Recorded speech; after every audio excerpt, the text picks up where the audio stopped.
Chicago. Ronnie, you're first up from WIND. Go ahead, please. Unfortunately, you're not going to be able to save this presidency with a radio show. Even though, I think you're giving it your best effort. You're just screaming in the wind. So, relax a little bit. I know, but Obama sold the Brits out as well as the Egyptians and the Israelis. I mean, what's next? I saw you got that from WikiLeaks. What I don't understand is when you ripped Assange, a while back, just as an aside, you really ripped Julian Assange. I'm so glad that you pointed it out. I knew somebody would. I had him wrong.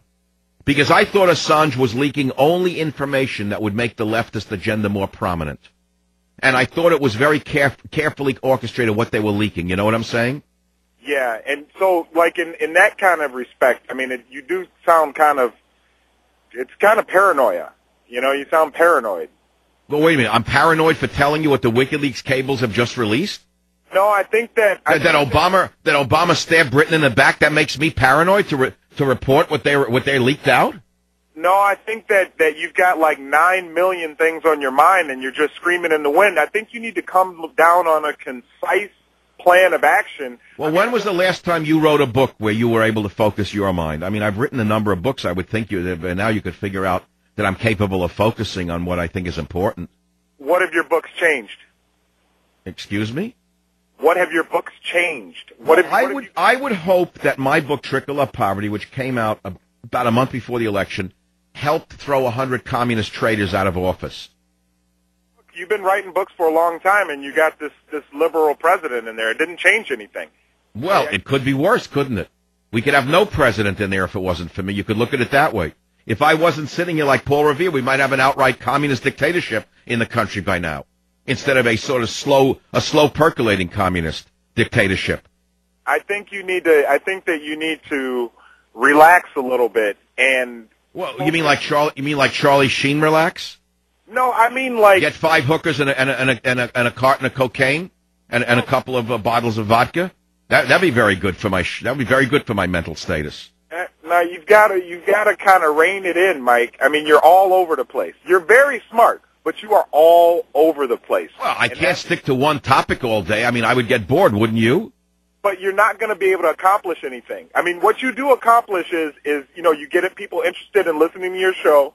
Your show is very entertaining, but you yourself, you're not accomplishing anything. Well, maybe I should get a blackboard and get a pair of fake glasses, and with a fake glass, and I could stand with a blackboard, and then I could focus on one topic a week. He's not accomplishing anything either, So wait, who is accomplishing something? Oh, I think the president is accomplishing things. So you think that giving away Britain's nuclear secrets is an accomplishment he should be proud of? You know what? I didn't read the WikiLeaks thing yet, so I'm not going to take your word for the content. Well, wait a minute. You just said you're a man who can focus and I can't. I gave you the details, and yet you couldn't focus on the details. How does that figure? Well, you're paranoid. That's why you scream and holler. Well, all you're doing is categorizing your own fears and trying to marginalize me, but you're not succeeding. You yourself have shown yourself to be basically a man who's making stories up as you go along. You wouldn't even listen to what I said, and you said, I can't focus. I gave it to you, but you wouldn't focus. You're projecting your own paranoia. No, I'm not. You're doing reverse psychology. You're paranoid, Mike, and that's why you scream and holler out. You're paranoid about everything. You've got. I'm paranoid. So let's start again. I'll do it slowly enough so you can focus on it. Let's see how good you are, okay? You want to hear the story? You don't want to hear it? What? No. I want to say something. Okay, here it is. WikiLeaks cables. U.S. agrees to tell Russia Britain's nuclear secrets. The U.S. secretly agreed to give the Russians sensitive information on Britain's nuclear deterrent to persuade them to sign a key treaty. You're proud of that kind of deceit, are you? Mike, I'm not. No, of course I'm not proud of that at all. Well, what do you mean, of course? How would I know what you're proud of or not proud of? You're defending the president no matter what he does. I didn't defend him no matter what he does. We've only talked about one thing. I didn't defend him no matter what. Well, we're talking about him stabbing Britain in the back. We know he stabbed Egypt in the back. We know that he undermined Egypt with his so-called diplomacy and backing the so-called protesters. Can't you ever understand that this man is selling the United States down the river? And you call that paranoia because you yourself probably agree with him. You probably agree that the Marxist one-world government will be better for world peace. No, I think that you're paranoid and that you're not focused. And I think that that's why... Well, you keep repeating the big lie, but you're not going to succeed with me or my audience because they know better. So let me give you another quote to take home tonight. A great civilization is not conquered from without until it has destroyed itself from within. Will Durant. He was a great historian. I would think you should focus instead on the traitor in the White House rather than on a radio host who has absolutely no power and no influence whatsoever. Your audience is used to a diet of fear, and you're good at providing... So now you're a judge now of everyone who listens. You're a judge of 8 million people. You know all of them, and you know just how they think. When did you become a psychologist and a media analyst? Do you have a degree in these fields, or is this an expertise that you know about that we should be aware of? You're an expert on 8 million listeners. You know exactly what they think? Mike, you're an extreme paranoiac, and that's what people... But I'm asking you again, where do you get your information from that you can categorize 8 million people? Mike... Ronnie, I know you're probably a part of the left-wing machine out of Chicago. I know you're listening from Chicago. You're no doubt one of these college operatives of Obama. You're probably paid by Obama. And you got to understand, Ronnie, you're showing yourself for what you are, not me. You're not going to change anyone's mind, Ronnie. All you're doing is showing that the Obama machine is now penetrating talk radio. You're now listening to the show. You're being paid by the Obama administration to try to undermine anybody who criticizes him. This is something that might work in the Philippines or in the Egypt. It's not going to work here, Ronnie. Your paranoia made you draw all of those conclusions, though. So, Ronnie, you keep giving a medical diagnosis. What's your actual field of expertise? You are paranoid. Ronnie, how many times have you said the word paranoia? Is that something you read in college and you like the sound of the word? Mike, I could out-debate you every day. Well, no, you're not debating me. You keep repeating one word over and over again because you think it makes you sound smart. Ronnie, why don't you define the word paranoia?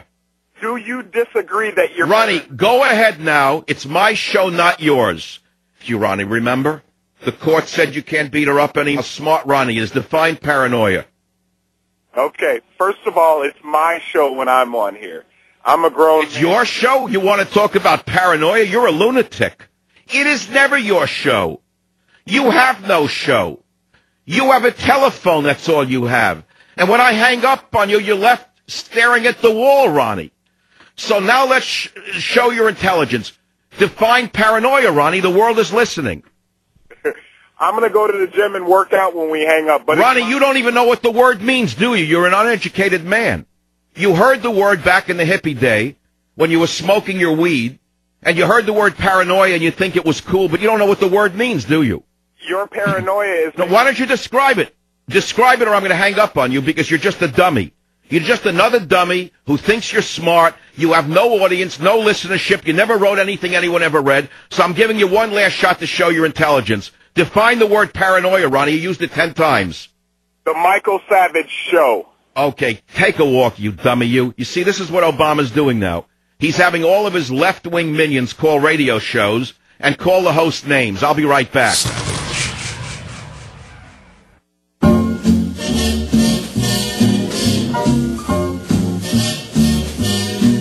Somewhere beyond the sea, somewhere... I want to explain how dangerous the times are in which we're living. We have a traitor for president. I knew he was an open Marxist, but there have been Marxists before who've risen to high places in America. They've never been president.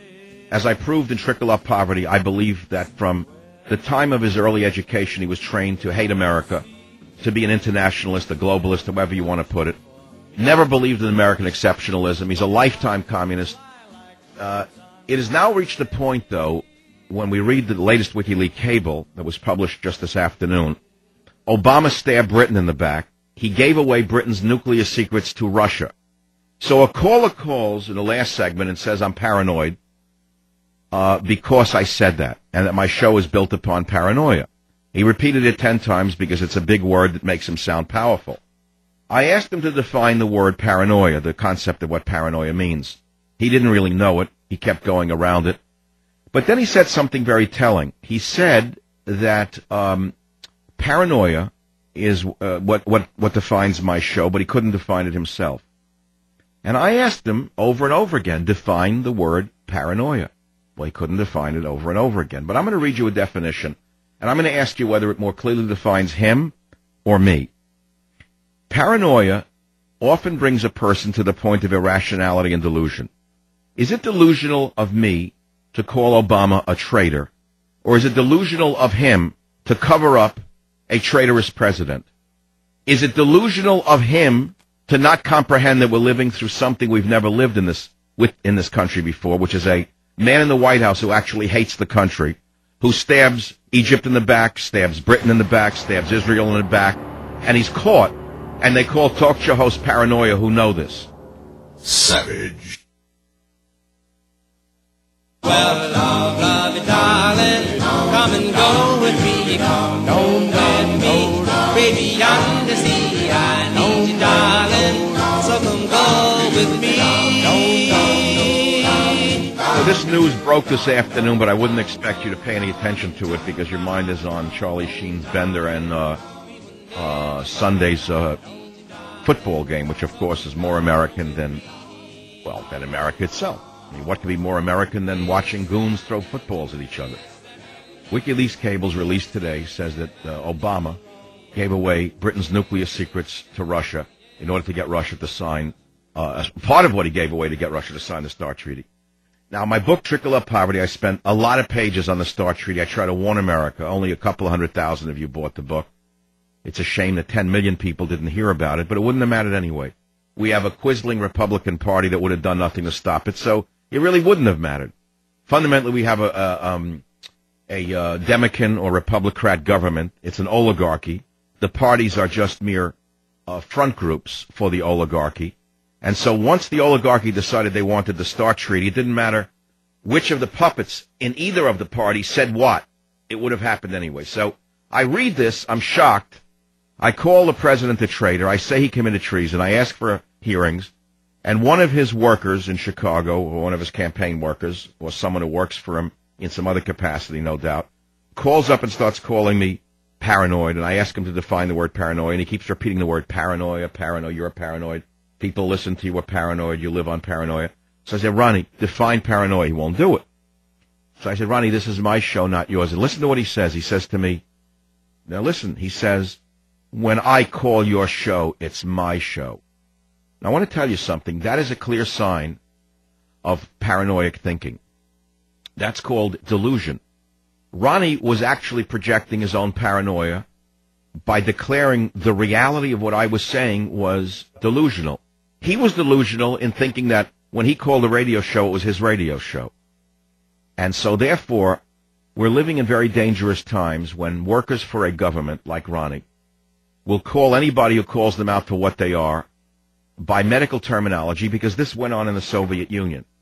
What happens next is Obama puts together a panel and declares that anyone in the media who criticizes him in any manner that's not acceptable to him and his left-wing psychiatric minions is mentally deranged, such as paranoid, and they need treatment. They're immediately arrested and put into a gulag where they're given treatment by the U.S. government psychiatrist, the same type that Nidal Hassan was. Remember, Nidal Hassan was a U.S. government psychiatrist.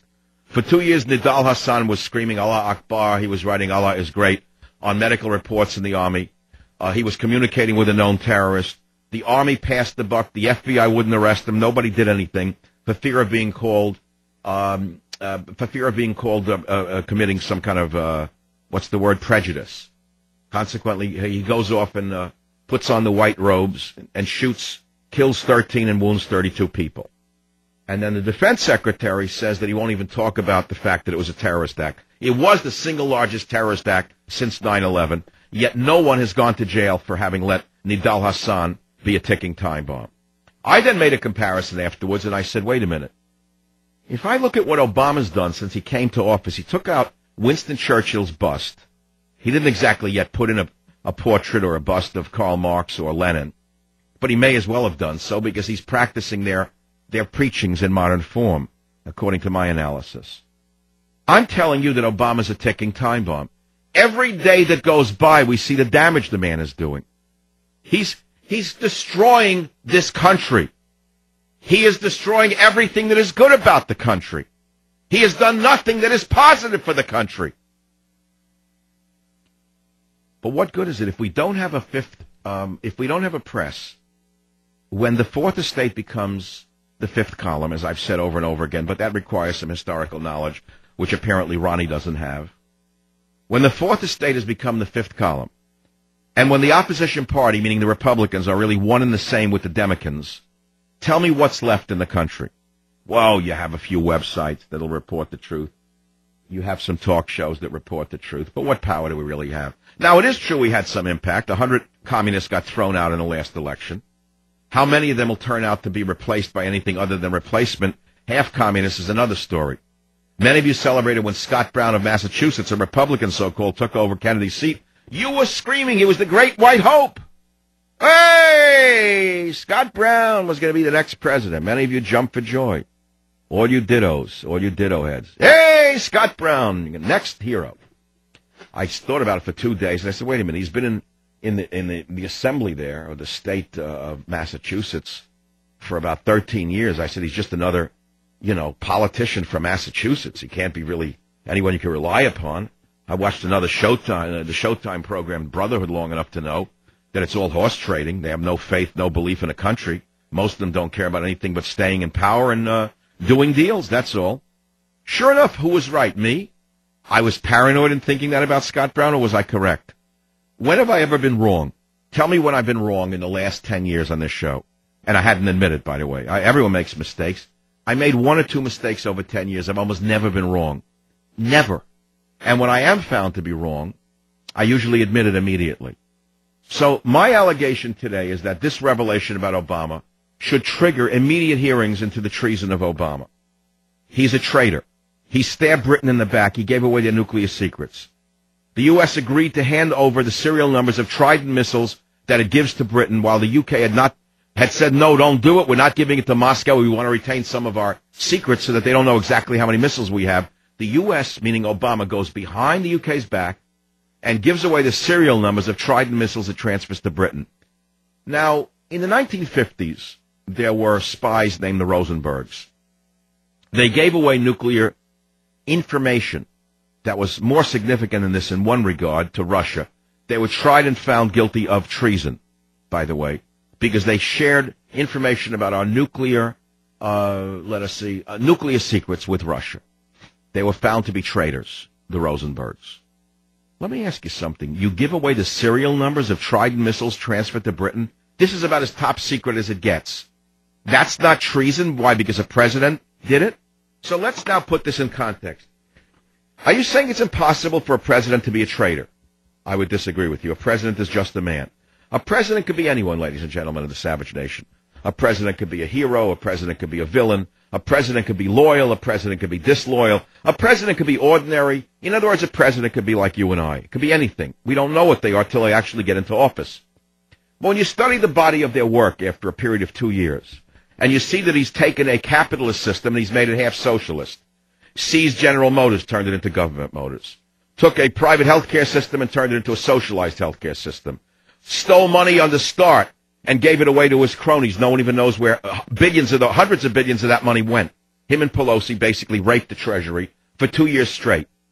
And now you wake up and you find out that the man gave away British nuclear secrets to Russia in order to get Russia to sign a START treaty, which, by the way, only Russia wanted signed. It was not in our interest to sign the START treaty. If you actually want to spend the time reading about it, you can read about it in Trickle Up Poverty, a whole chapter on it. But I don't think many of you really want to read it. I think your minds are so dulled, you just want to come to a conclusion in advance. I'd like to know if you agree with me that what appears to be true in this leaked cable by WikiLeaks, that Obama has committed treason. Yes or no? Ernest in New York on WOR. Go ahead, please. Hey, Michael, yeah, I believe he's definitely a traitor. For what he did, for what he has done, it's absolutely appalling. I fear for my country with this man in office. Well, all right, so there's one vote, yes, he's a traitor. Chicago, Tom, you're on the Savage Nation. Michael, hey, what's the chance that Julian Assange was listening to you? You were speaking out that he needs to release stuff from both sides. Maybe he's hearing you. Why don't you work on that? I will believe that someone working for the Assange group cares about the truth when they release the British cables which show the conspiracy to ban Michael Savage from entering Britain. Now, you could say I'm making this up. We actually have some of those leaked documents in my book, Banned in Britain, which I published years ago. Gordon Brown, the traitor, the treasonous Gordon Brown, who conspired with Libya for oil contracts to release the Lockerbie bomber. Gordon Brown should be tried for treason, by the way. Gordon Brown, that double-talking liar, is a man who wanted me put on this list. It came out in those leaked cables years ago, but they were not leaked by WikiLeaks. How is it possible that if such transmissions occurred, not one of these cables about the only member of the American media banned from entering Britain have been released yet by Julian Assange, I keep asking? How is it possible since they exist? Well, maybe he'll start listening to you. I don't know. I don't know where he is or who he is. I've had about 4 different people with tremendous research abilities to start researching the WikiLeaks cables. There's no reference yet to Michael Savage in any of them. You say, well, why should there be? You're not that important. Well, I am that important. If the only member of the American media who was banned from entering Britain was banned because the Prime Minister, Gordon Brown, the traitor, wanted it done, as we discovered in our discovery, he wanted it done. He wanted me on the list in order to, quote, balance the list. He wanted an American white conservative put on the list because he didn't want it to look like he was just going after radical Muslims. That's why they put me on that list. So Julian Assange, if they are listening, if they want to win over millions and millions of people in the middle who don't really believe he's doing something other than for his own agenda and the agenda of the radical left, although today's release about Obama is quite illuminating for me. It means something has changed inside Julian Assange. This could be his attempt to cover himself from an attack on the right. It could be that he's so alienated the conservative movement in the world, and there's a big one, by the way, not only in this country but around the world. We all know that we're fighting for our survival. We all know that we're fighting for our nation's very survival because of the danger we're in, because of the traitors who are running our Western nations. Without exception, the entire West has been seized by radical international socialists. And yet the people themselves are moderately conservative, if not outright conservative. And they see WikiLeaks, one cable after the other, seems to promote the leftist agenda. There's almost nothing that embarrasses anyone on the left until today, the blockbuster. The blockbuster that Obama committed treason, in essence, by giving away the code numbers of Trident missiles that we provide Britain to Russia without Britain's knowledge. Britain didn't want this done. Britain refused to turn this information over to Russia. But Obama did it behind his back, behind Britain's back. That's called treason. So it could be that WikiLeaks has decided to appease the right wing around the world in order to avoid, let us say, having the entire world against them. I'll be right back. Savage. Bye-bye love, bye-bye happiness, hello loneliness, I think I'm gonna cry. See, there's an opposite state of mind to paranoia. It's known as pronoia. And it could be that Obama suffers from pronoia. Pronoia is described as a philosophy that the world is set up to secretly benefit people, that the whole world is actually behind you. I would think that Obama actually thinks that the whole world is behind him, that the only people who oppose him are Neanderthal knuckle-draggers, meaning about 80% of the American people, who have to be eliminated one way or the other. Eliminated politically, of course. We don't mean anything else. We don't want to be too paranoid. After all, even though Bill Ayers and his friends said that they should kill 30 million people to bring about the cultural revolution that Mao Zedong brought up, we don't want to repeat any of that because it may alarm people. So therefore, 80% of the American people, although they're not behind Obama, I mean 80% of the thinking American people, I don't mean the majority of people who have pensions tied into the Obama administration, nor the children, nor the illegal aliens. We have to eliminate, let's say there's 350 million people in America. So take out the children. That would be anyone up to the age of 28, since they're now considered children under Obama, right? They're all under Obamacare. That's considered a child, so they can stay home and smoke medical marijuana.